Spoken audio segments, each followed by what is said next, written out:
Welcome, creators! Sit yourselves down by the crackling hearth fire. I am Holistic Dungeon Master, and I help DMs master their craft through helpful videos like this one, where we dive deep into 5 character archetypes straight out of the very depths of the human subconscious, and how to apply them to your own NPCs so they can't help but resonate with your players on a deep level. In fact, they're so deeply ingrained in the human psyche, I bet you're using a couple already without even realizing it. If you enjoy my content, then please like the video, crit the subscribe button and notification bell, and get ready to level up your DM game like never before. Let's get rolling. Whew.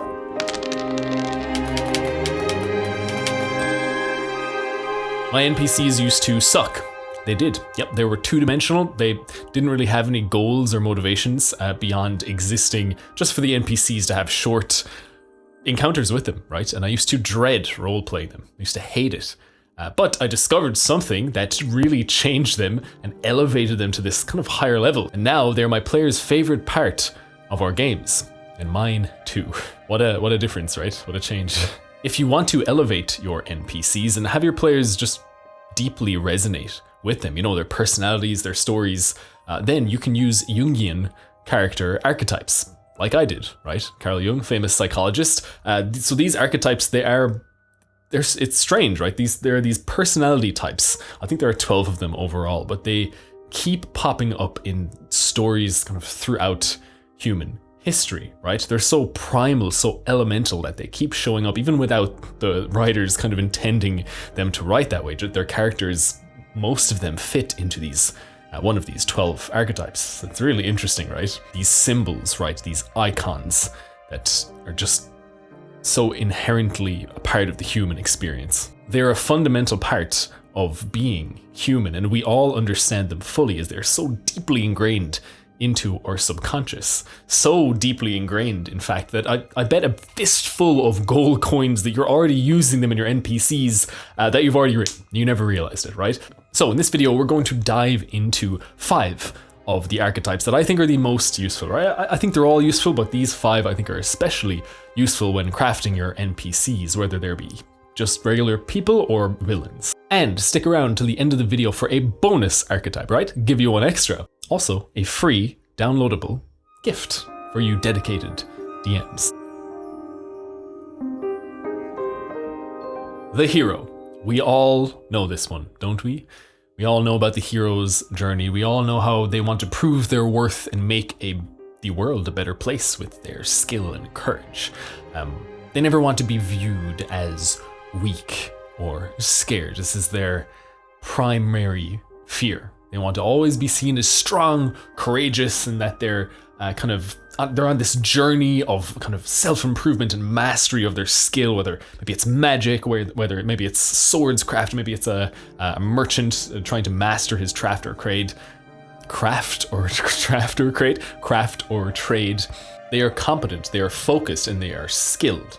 However, this may lead to some kind of flaws and weaknesses in their characters. For example, they may be overconfident, right? They may be a little bit cocky or arrogant at the beginning, and maybe even at the very beginning of their journey, maybe they're an idiot. Maybe they're really dumb or naive.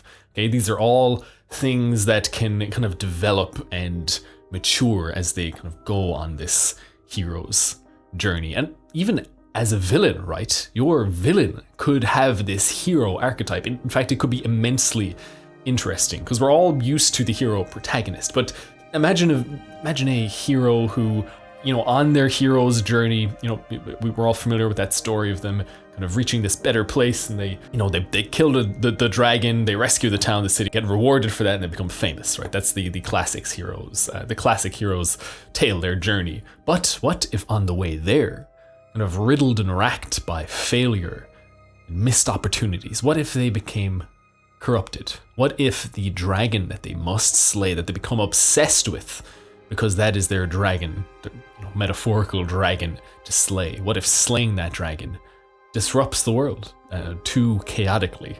What if on their conquest for skill and mastery, they lose sight of doing good? I think a villain with a hero character archetype or backstory would be very interesting. The lover. all great stories have a good romance element. They do. Even if you don't like romance, the best stories have an element of that. But also, this love of the lover could also just be a familial love, like a fraternal love. It could be, just about friendship or family. And the main thing, in fact, this kind of need for love in this lover archetype is so strong that their biggest fear is being alone and unloved, unwanted, cast aside.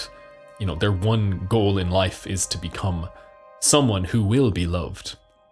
So the thought of never becoming that person is terrifying to them. They will go to the great lengths to avoid this. They might be, even because of this, okay, they might be prone to people pleasing, like myself, or go to extreme lengths for someone that they love. They could go too far, right? And this is and I'm going to include a kind of a villainous twist to all of these, because your NPCs could be bad guys, right? Maybe not the big bad evil guy, but they could be bad guys. And I think villainous twists on things make or even a tendency towards doing harm, kind of lends an extra dimension to your NPCs, right? But even just for an example, a great villain example of the lover is Strahd von Zarovich, who loved his brother's wife so much he committed patricide. That's not the right word. Fratricide. He murdered his brother and drove her to suicide because his love was too strong. It was too intense, and it was unrequited. What a powerful and twisted love that was, and we can all relate to doing insane things for those who we become infatuated with. Maybe not as far as Strahd went, but you catch my meaning. This is something we all relate to. It resonates deep within us. And that's why I feel that giving the lover archetype to one of your NPCs can really connect some of your players to them quite deeply. And add some spicy elements of drama in there, right? Absolutely. The Rebel is my favorite one. There's something kind of about rebels or rebellious characters that draws us, right? Whether it's Han Solo, my favorite character from Star Wars, maybe I'm sure plenty of yours too. Peter Pan, right? Classic character. And love him or hate him, Rick Sanchez. Why they're so interesting, I feel, is because they kind of represent those repressed urges, right? These urges to break the rules, to fly in the face of the status quo. I feel like that's inherent in most people, and to kind of see that personified on screen or in a book or in a game of D&D, it's almost like people vicariously take pleasure in this rule breaking. The rebel is motivated by revenge, or even perhaps not something as strong as revenge, but a strong urge to disrupt the status quo, right? Maybe they're in a terrible system or one that does not align with their goals and values, and they do whatever they can to fly in the face of it, whether it be an oppressive empire or regime, and doing what you can to kind of either help the oppressed or smuggle goods in and out. I'm really just thinking of Han Solo here, but you get the idea. They do everything they can to kind of resist this system, and their kind of number one fear, I suppose, would be to be powerless in a system that they long to overthrow. Right? How horrible would that feel? And I'm sure, not everyone has a job they love or a kind of living situation they like, and I'm sure that we all can relate to that feeling of powerlessness in something beyond our control. And the rebel gets to fly in the face of that, right? We get to feel that. We get to kind of feel that freedom, that expression of rebellion through these characters. And their kind of way to achieve their goals is through destruction and disruption, right? To tear down the foundations and the structures of the system that oppresses them. They want to shock the world into seeing things their way. This, of course, could easily lead to a life of crime or even evil. It's easy to imagine, because by their very nature, they're flying in the face of whatever kind of established structure there is, and their taste for radical freedom could lead them to do radical and radically dangerous and radically harmful things to those around them to achieve their very strong motivation of revenge or destruction. Isn't it so easy, and isn't it just a classic tale of a villain who, before they became a villain, they longed to overthrow an oppressive system, and, well, like in the doing of that, maybe they succeeded, but they became as bad or worse as the thing they were trying to tear down in order to do so. The magician now does not have to be a magic user, right? I know we're talking fantasy and D&D, but no, the magician is a catalyst, right? And the magic, the kind of what gives them this title of magician is that they transform and transmute desires and ideas into their physical form, into action and into being. This is the magic within the magician archetype, not casting fireball. The absolute worst thing that could happen with a magician is that, or their greatest fear at least, is that something bad occurs, kind of unintentionally, while they were transforming their dreams into a reality. You can imagine the crazy scientist whose inventions, that they thought would help the world, got maybe taken by the military or the army or the king, the governor, whatever, and used for nefarious purposes, right? A disaster for the magician. They have a vision, a clear one. They see it, they visualize it every single day, and they never err from it, not once. In their quest to achieve this vision they see so clearly, they move mountains and people to do it, and how easily they could become manipulative, right? Yeah, they have the big picture, they need someone to just do something. It'd be so easy for them to just try and manipulate someone into seeing their vision, even if it's not in the best interests of that person, right? And this could easily turn villainous, right? A magician who kind of started with this really wholesome vision. They went at every single day, but in their tunnel vision and kind of, blindness to everything else, maybe they achieved that goal, but at a huge cost.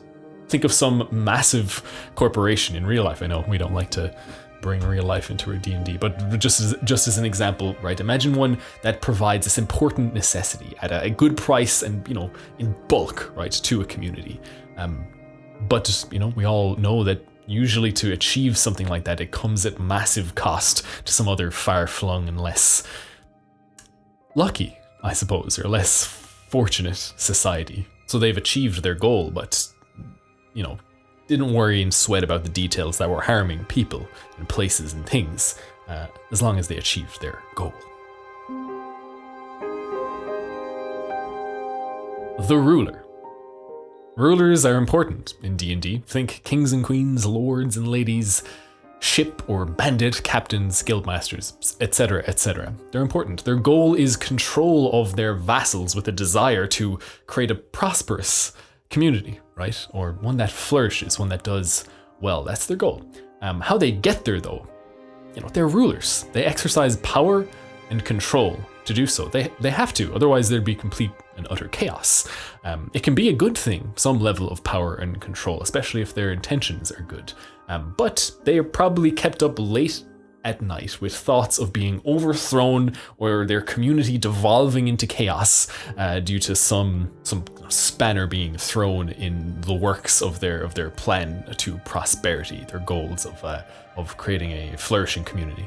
They could easily become a tyrant if their use of power and control isn't tempered with wisdom and knowledge, right? They take responsibility, of course, and they show great leadership, and people respect them, whether through fear or admiration. Depends on their methods of rule, of course. They are an icon of stability to their community.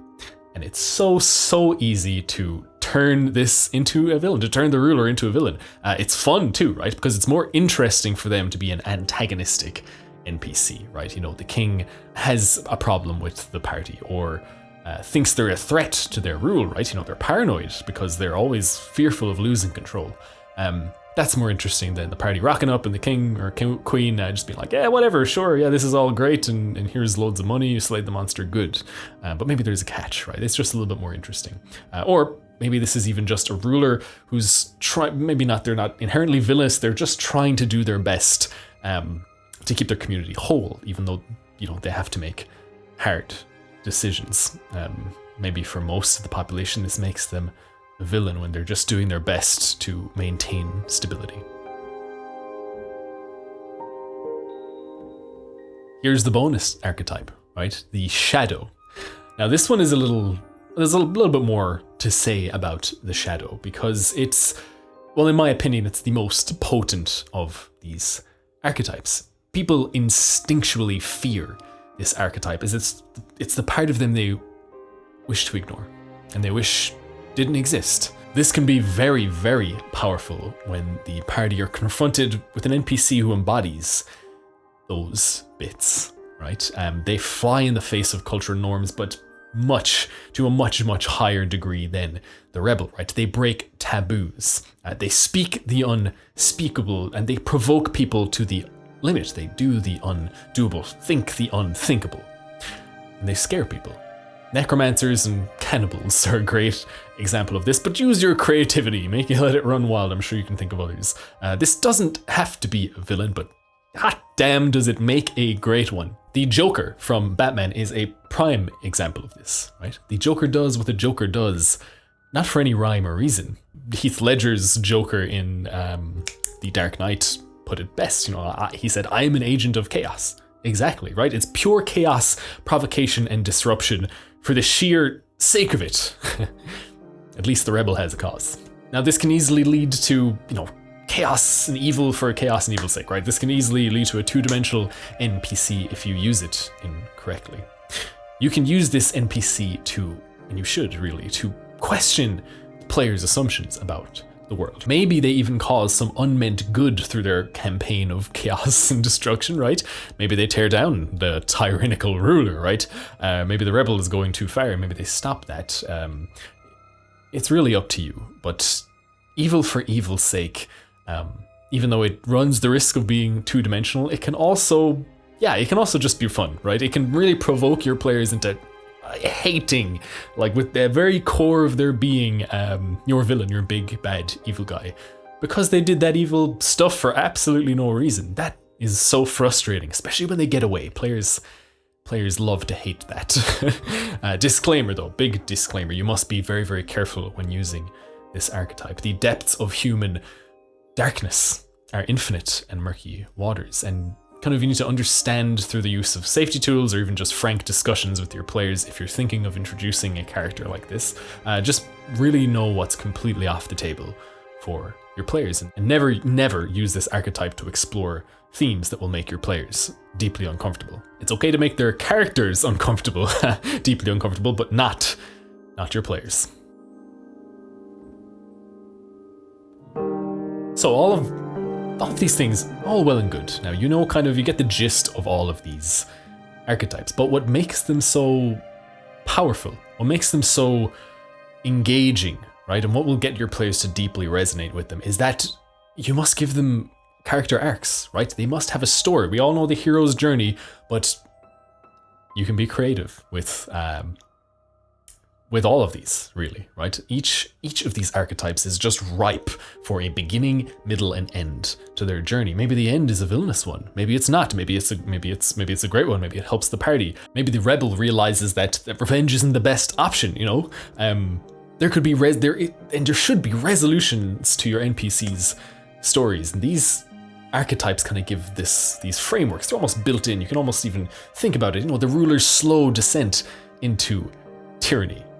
The lover finds love, or maybe realizes that they've gone a little crazy about it, and really the real one person that they needed to love was themselves. They don't need it externally. You can just imagine these. This is how deeply ingrained these archetypes are to the human experience. We've almost all experienced or lived some of these stories, and this is why these are crucial, and they just make for better D&D in my opinion. NPCs also, NPCs with arcs, they just add to that beautiful player immersion, and they just begin to care what happens to these NPCs. They are engaged in the world and story you're building for them.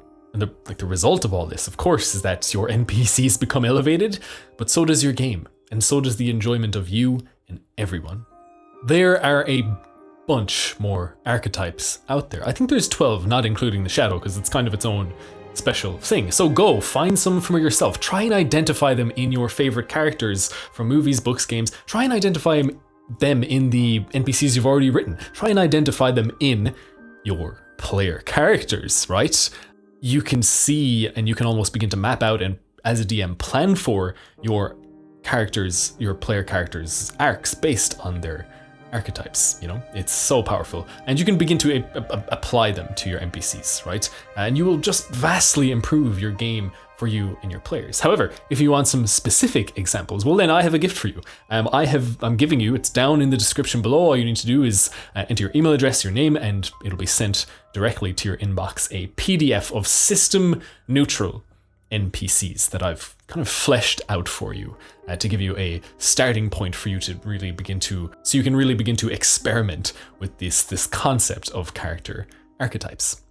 Also down in the description, you should find a link to our community Discord server. Hop on in, we can hang out, discuss the game and the nuts and bolts of running the game, and you can meet other DMs and other players who are just super into D&D and tabletops in general. I'll also be posting my upcoming games in there for anyone who wishes to hire me as a dungeon master. Now, you've heard a lot from me. I want to hear from you. In fact, we all do. Please get typing in the comments below. Let us know which of these archetypes you're most eager to experiment with, and if you do so, please let us know how you get on. Which of your favorite characters from, you know, your favorite books, movies, games kind of embody any of these archetypes? Let us know down below so we can foster this community of DMs who help each other hone their craft. If you've watched all the way till now, well, then you are the DM that I'm making these videos for, right? Someone who is truly dedicated to honing their craft and becoming the best DM that they can be. So thank you for watching all the way to the end. Please like the video, share with another DM who you think could benefit from this video, crit the subscribe button and notification bell, and remember, this world needs good DMs.